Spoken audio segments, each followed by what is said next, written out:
అతి పవిత్రమైన తిరుమల శ్రీవారి లడ్డు ప్రసాదంలో జరుగుతున్న వివాదాలు రాజకీయంగా ముడిపడలేదని, ఇది శ్రీవారి భక్తుల ఆవేదన అని బీజేపీ నేతలు భానుప్రకాష్ రెడ్డి వెల్లడించారు.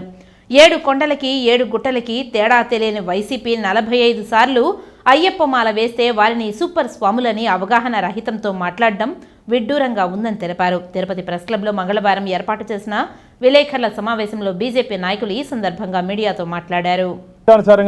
జగన్మోహన్ రెడ్డి నువ్వు అహల్యాబాయ్ ఒకసారి ఆమె చరిత్ర చదువుకో. నేను అందుకనే జగన్మోహన్ రెడ్డి గారికి 2 పుస్తకాలు పంపించాలనుకుంటున్నా. టీటీడీ వెంకటేశ్వర స్వామి చరిత్ర, అహల్యాబాయ్ చరిత్ర. ఆలయాలు ఎట్లా పునర్నిర్మించింది, భారతదేశంలో మహమ్మదీయులు ఆలయాల్ని ధ్వంసం చేస్తూ వస్తే ఈమె పునర్నిర్మాణించుకుంటూ వచ్చింది ఆమె డబ్బులతో.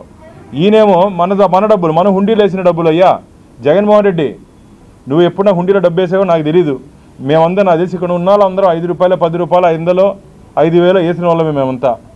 అది భక్తులు సమర్పించుంటే కానుకలతో నడిచినటువంటి దేవస్థానం. ఆ డబ్బుతో ఆలయాలు నిర్మించారు. నిన్న ఒక హై డ్రామా జరిగింది కొండపైన. High drama. సత్యహరిశ్చంద్రుడు కూడా వీళ్ళతో పోటీ పడలేదు నాయన. నిన్న చూసా, నేను ఊగిపోతున్నాడు హారతిస్తా దేవుడి దగ్గర. ఏందయ్య ఈ డ్రామాలు?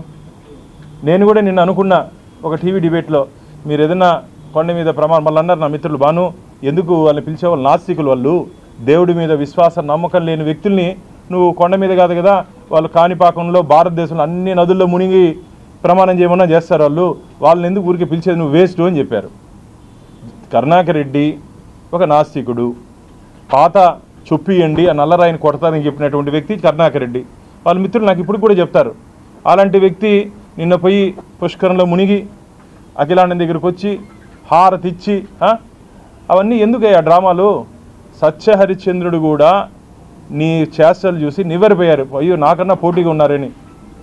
ఏదైనా డ్రామా కంపెనీలో యాక్ట్ చేస్తే బాగుంటుంది, ఏదైనా స్టేజ్ షోలు ఇచ్చుకుంటే బాగుంటుంది, కానీ కొండ మీద పోయి ఇలాంటి షోలు ఇవ్వద్దని చెప్పి భారతీయ జనతా పార్టీ వారిని తీవ్రంగా హెచ్చరిస్తూ ఉంది. ఇది మంచిది కాదు. ఆ పుష్కర్ని కూడా ఆలయాన్ని శుద్ధి చేసినట్టు ఆ పుష్కర్ని కూడా శుద్ధి చేయాలి ఇప్పుడు.